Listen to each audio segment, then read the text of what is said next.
کسی زمانے میں ایک بادشاہ تھا. اسے طرح طرح کے پرندے اور جانور پالنے کا شوق تھا.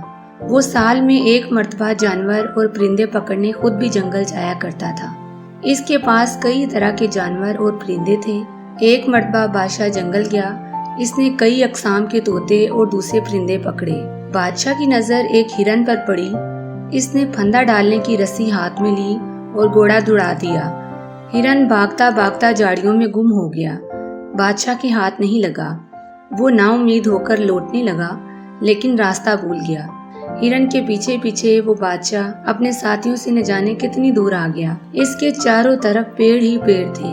اس نے سوچا یہاں جنگل میں رکنا ٹھیک نہیں ہے. کسی ایک سمت آگے بڑھوں, شاید راستہ مل جائے اور شاہی محل پہنچ جاؤں یا اپنے ساتھیوں سے جا ملوں. یہ سوچ کر بادشاہ ایک سمت چل پڑا. بادشاہ کو چلتے چلتے بہت دیر ہو گئی مگر کوئی راستہ اب تک نہیں ملا تھا. سورج بھی غروب ہو رہا تھا. سورج ڈوبنے سے پہلے بادشاہ کو ایک راستہ دکھائی دیا. وہ گھوڑا موڑ کر تیزی سے اسی راستے پر چلنے لگا. کچھ دوری پر اسے اجالا نظر آیا. بادشاہ اسی طرف بڑھتا گیا. قریب پہنچنے پر اس نے دیکھا کہ ایک جھونپڑی کے آگے ایک کسان اور اس کی بیوی بیٹھے ہوئے تھے. کسان بادشاہ کو دیکھ کر حیرت میں پڑ گیا. ہکلاتا ہوا بولا, جہاں پناہ آپ, یہاں میں پرندے پکڑنے آیا تھا. ایک ہرن کے پیچھے بھاگتے ہوئے راستہ بھول گیا ہوں. اب رات میں یہیں گزارنا چاہتا ہوں. سویرے چلا جاؤں گا. بادشاہ بولا. کسان بے چین ہو کر بولا, جہاں پناہ یہ سب آپ ہی کا دیا ہوا ہے مگر آپ یہاں کیسے ٹھہریں گے؟ میرے پاس تو ایک اچھا بستر بھی نہیں ہے. تو کیا ہوا؟ بادشاہ نے کہا, اگر میں کسان ہوتا تو کیا شاہی محل ہی کے ملائم بستروں پر سوتا؟ کسان نے بادشاہ کا گھوڑا ایک درخت سے باندھ دیا اور اس کے کھانے کو کچھ گھاس بھی ڈال دی. بادشاہ نے آگے تپتے ہوئے کسان سے پوچھا, تمہارا نام کیا ہے؟ میرا نام امانت ہے جہاں پناہ. اچھا کچھ کھانے کا سامان ہو تو لے آؤ, بھوک لگی ہے. جناب, میرے پاس آپ کے کھانے کے لیے کچھ بھی نہیں ہے. چند سوکھی روٹیاں ہیں, وہ آپ کھا نہیں سکتے. میں کھا لوں گا, تم لے آؤ. کسان حیرت زدہ سا صبح کی بنی ہوئی روٹیاں لے آیا. بادشاہ نے روٹی کھا کر پانی پیا اور خدا کا شکر ادا کیا. تھکاوٹ کی وجہ سے اسے جلد ہی نیند آ گئی. صبح جانے کی تیاری کرتا ہوا بادشاہ سے بولا, امانت, تم کبھی محل کی طرف آؤ تو مجھ سے ضرور ملنا. اب راستہ بتا دو, میں چلوں. امانت جب بادشاہ کو راستہ دکھا کر لوٹا تو اس نے بیوی کے ہاتھ میں سونے کی زنجیر دیکھی. بیوی بولی, جس جگہ بادشاہ سلامت سوئے ہوئے تھے وہاں یہ پڑی تھی. کسان نے بیوی کے ہاتھ سے زنجیر لے لی اور بولا, جلدی سے 2-4 روٹیاں بنا دو, میں ابھی شاہی محل جانا چاہتا ہوں. کیوں آئی ہوئی دولت کو ٹھکراتے ہو؟ اس کی بیوی بولی.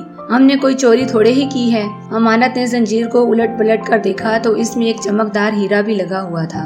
بیوی کی بات سن کر وہ غصے سے بولا, اپنی زبان کو لگام دو. یہ زنجیر نہ تیری محنت کی کمائی کی ہے اور نہ میری محنت کی کمائی کی ہے. میں اسے ضرور واپس کرنے جاؤں گا. اب مزید کچھ بولنے کی ضرورت نہیں, چپ چاپ روٹیاں بنا دو. اسی دن شام تک امانت شاہی محل پہنچ گیا. پہرے دار نے اسے صدر دروازے پر ہی روک دیا اور اسے اندر جانے نہیں دیتا تھا. اس نے پہرے دار کی بہت خوشامد کی. آخر میں اس نے کہا, اچھا مجھے اندر مت جانے دو. بادشاہ سلامت سے اتنا کہہ دو کہ کل شام والا امانت آیا ہے. پہرے دار مان گیا اور اس نے خبر اندر بھجوا دی. فوراً ہی امانت کو اندر بلوایا گیا. امانت نے فرشی سلام کرنے کے بعد زنجیر بادشاہ کے سامنے رکھ دی. بادشاہ خوش ہو کر امانت سے بولا, میں تمہاری ایمانداری سے بہت خوش ہوں. یہ زنجیر میں نے جان بوجھ کر چھوڑی تھی. جی جناب, جان بوجھ کر. ہاں, میں تمہاری ایمانداری کا امتحان لینا چاہتا تھا. تم کامیاب ہو گئے, اس لیے انعام کے مستحق ہو. دیکھو, ایسا ہے کہ شاہی محل میں ایک خزانچی کی ضرورت ہے. میں تمہیں اس عہدے پر رکھنا چاہتا ہوں. کیا تمہیں منظور ہے؟ جناب کا غلام ہوں, جو حکم دیں ویسے جہاں پناہ. اس عہدے کے لائق نہیں ہوں میں, پھر بھی آپ جو کہیں گے میں تعمیل کروں گا. اور دوسرے دن امانت نے خزانچی کا عہدہ سنبھال لیا. کسی نے سچ کہا ہے کہ ایمانداری کا پھل میٹھا ہوتا ہے. ویورز, اگر ویڈیو اچھی لگی تو اسے لائک کریں, چینل کو سبسکرائب کریں تاکہ میری حوصلہ افزائی ہو اور میں آپ کے لیے ایسے ہی دلچسپ سبق آموز کہانیاں پیش کرتی رہوں. شکریہ. اللہ حافظ.